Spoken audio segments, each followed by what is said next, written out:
केंद्रीय मंत्री डॉक्टर जितेंद्र सिंह ने आज पत्रकारों से बात करते हुए कहा कि आतंकी मसूद अजहर को छोड़ने के लिए विपक्ष अगर भारतीय जनता पार्टी की आलोचना कर रहा है तो इसके लिए विपक्ष भी बराबर का जिम्मेदार है। उन्होंने बताया कि जब मसूद अजहर को छोड़ा गया था तो विपक्ष ने इस फैसले में बराबर की सहमति जताई थी। जिस तरह से फारूक अब्दुल्ला और राहुल गांधी कह रहे हैं कि कंधार की जब घटना हुई है तो बीजेपी जिम्मेवार है अजहर को रिहा करने के लिए, सबसे पहले तो मैं ये कहूँगा कि संक्षेप में अगर एक वाक्य का उपयोग करना हो तो Rahul Gandhi is a victim of selective learning of history and Farooq Abdullah is a victim of selective recall of history. और अभी मैं 2 क्षण में आपको इसकी व्याख्या कर दूं कि ऐसा मैं क्यों कह रहा हूं। ये सब समझते हैं कि मीडिया वाले तो इतनी जल्दी में है ब्रेकिंग न्यूज करने की, तो उनको तो कोई विश्लेषण करने का समय नहीं है, अध्ययन का समय नहीं है, और दूसरे लोग भी तो गायबाना जो हवाबाजी में बात है उसी में उलझ जाते हैं। वास्तविकता क्या है? वास्तविकता ये है कि जब कंधार के घटना के बाद उन मुसाफिरों को, यात्रियों को छुड़ाने के लिए देश भर में मांग की जा रही थी तो वाजपेयी सरकार ने सबके सब विपक्षी दलों को चर्चा में इन्वॉल्व किया, उनका मत हासिल किया और फिर आगे की कार्रवाई तय की। और उन विपक्षी नेताओं में से प्रमुख और सबसे पहले शायद जिनके साथ चर्चा हुई वो राहुल गांधी जी की माताजी सोनिया गांधी थी। इसका मतलब वो भी जिम्मेवार है। और जहां तक फारूक अब्दुल्ला साहब का संबंध है, वो ये बड़ी सरलता से भूल रहे हैं कि वाजपेयी सरकार के दौरान वो एनडीए का हिस्सा थे, लिहाजा एनडीए सरकार के हर निर्णय में उनकी भी शमूलियत देखी जानी चाहिए। यही नहीं, कंधार के विषय की जिम्मेवारी थी विदेश मंत्रालय में राहुल गांधी के, फारूक अब्दुल्ला के साहबजादे एक एमओएस के रूप में कार्य करते रहे। उन्हें कोई आपत्ति नहीं हुई, कोई गिला नहीं, कोई अफसोस नहीं, त्याग पत्र देने की तो बात ही छोड़ दीजिए। अब जब सरकार से छूट गए तो उन्हें यकायक की ज्ञान वृद्धि होने लगी।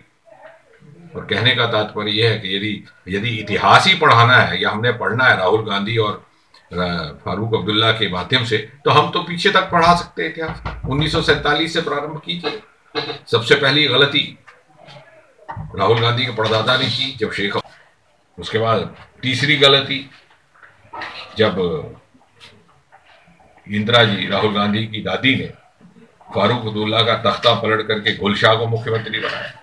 उसके बाद चौथी गलती जब फारूक अब्दुल्ला ने 1987 में विधानसभा के चुनाव में रिगिंग करके न केवल आतंकवाद का एक लंबा दौर प्रारंभ किया, बल्कि उस समय जेकेएलएफ और उसके नेताओं, जिसमें यासीन मलिक भी शामिल थे, उनका अप्रत्यक्ष रूप से अंदर ही अंदर समर्थन भी किया, उनको प्रोत्साहित भी किया। तो यदि इतिहास के विश्लेषण में जाना है तो फिर उनको दिक्कत होगी, बात बहुत दूर तक पहुंचेगी। डॉक्टर साहब, इनका 2 भाग में उत्तर दिया जा सकता है।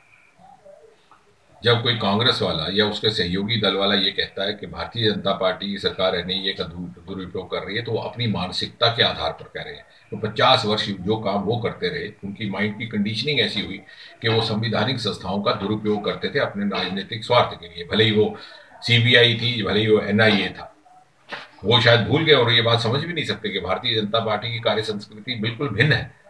हम संवैधानिक संस्थाओं के कार्यकाल में कभी भी हस्तक्षेप नहीं करते, और यदि एनआईए के पास कुछ इनपुट्स हैं तो उनको स्वतंत्रता होनी भी चाहिए अपनी कार्रवाई करने की। दूसरी बात, यदि कोई रिलीजियस लीडर है तो क्या आपका ये मानना है कि हवाला के केस उसको माफ कर दिए जाए? आतंक के लिए गलत साधनों से उपलब्ध किए हुए पैसे और राशि को लगाने की भी उसको स्वतंत्रता दे दी जाए? और फिर प्रत्यक्ष अथवा अप्रत्यक्ष रूप से आतंक को प्रोत्साहित करने की भी आवश्यकता दी जाए, मजहब धर्म चाहे कोई भी हो? मुझे लगता है ये एक ऐसा प्रश्न है जिसका सारे देश, सारे राष्ट्र को चिंतन करना होगा।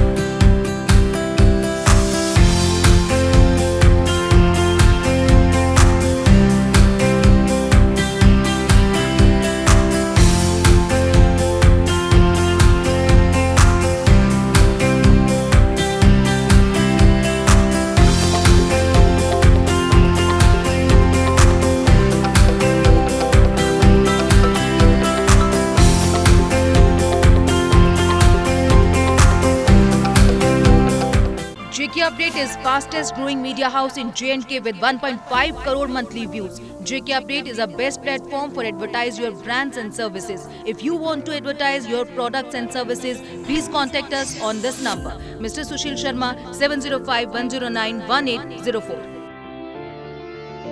JK Update. अपडेट रहें हमारे साथ।